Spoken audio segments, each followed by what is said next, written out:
How do modifications work in Massachusetts? Hi, I'm Bill Farias, founder of Farias Family Law. We got this question last week. We get it all the time.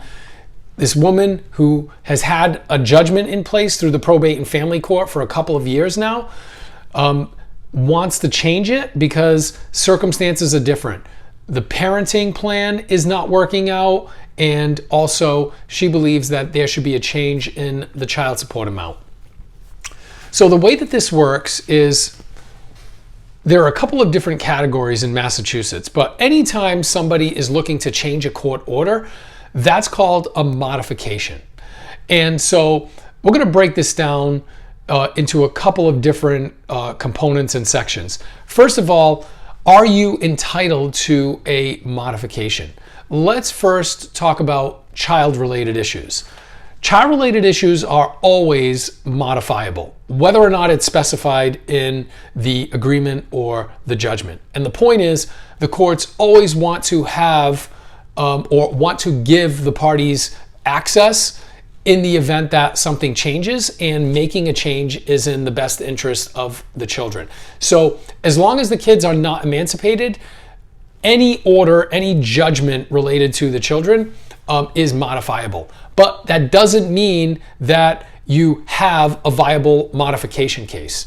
So first of all, when it comes to child support, if you run the child support guidelines, which is the calculation for coming up with support, and the number you are coming up with now is different than the number that resulted from the last time that you ran the guidelines when you were in court and when that order or judgment was entered, then you may be entitled to a modification. So as long as the number that you're getting right now is different than it was in the past, you may be entitled to a modification.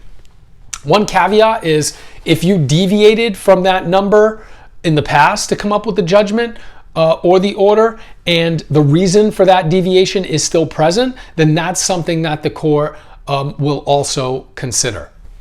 Now, when it comes to parenting time, the standard is material change in circumstance. So what does that mean?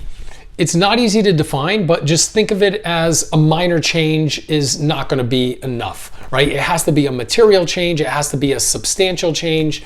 It has to be something that is going to move the court to want to make a change that's in the best interest of the children. So where exactly that line is drawn, it's very fact specific. So you would want to run your fact pattern by an attorney to determine whether there is a viable modification case. Another common issue that is modifiable depending on the terms of your agreement is alimony. We also have health insurance, life insurance. Those are usually modifiable depending on what you agreed on or what was ordered. If you closed it out in a prior judgment and you agreed that those issues are not modifiable, then you cannot go in and ask that those be changed.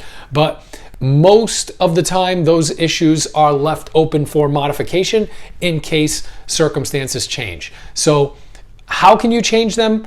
Can you even change them at all?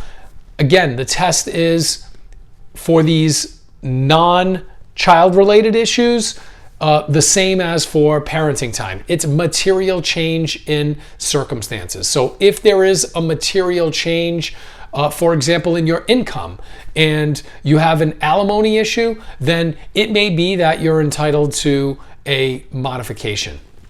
Same thing for health insurance. If you're obligated to cover health insurance and something happens, it's cost prohibitive, then you may be entitled to a modification.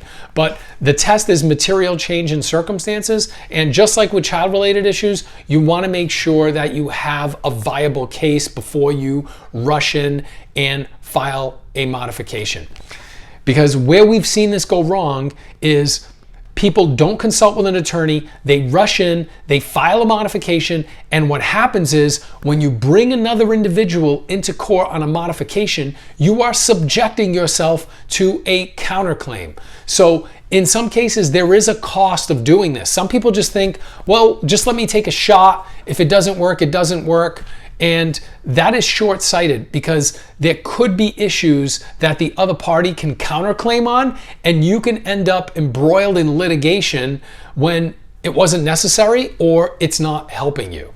So for a modification case, you also have the issue once you're in the door and the case is filed, then you have to think about at what point do you go in front of the judge to try to get the change you are looking for. One important point is when it comes to parenting time, typically and by law, judges will not make a change on a temporary order basis unless there is a safety concern for the children. So if you just don't like the parenting time and you want to change it, even if you have a good reason to do so, it's very difficult and almost impossible to get a judge to do it on a temporary order basis. That is getting in front of the judge quickly on a motion, unless there is a real risk of harm to the children. And so typically what will happen is these cases will take a little bit of time. The judge will hear both sides. You'll go to a pretrial, sometimes get some feedback from a judge, be encouraged to negotiate and work the issue out.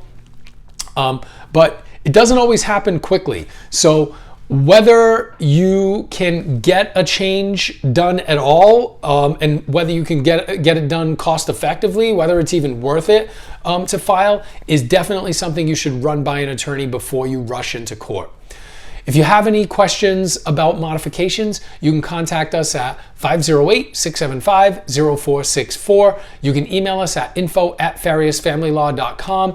If you found this video helpful, you can subscribe to our channel, share it with anyone you think might benefit from it, and you can find us on social at Farias Family Law. Thank you. Have a good day.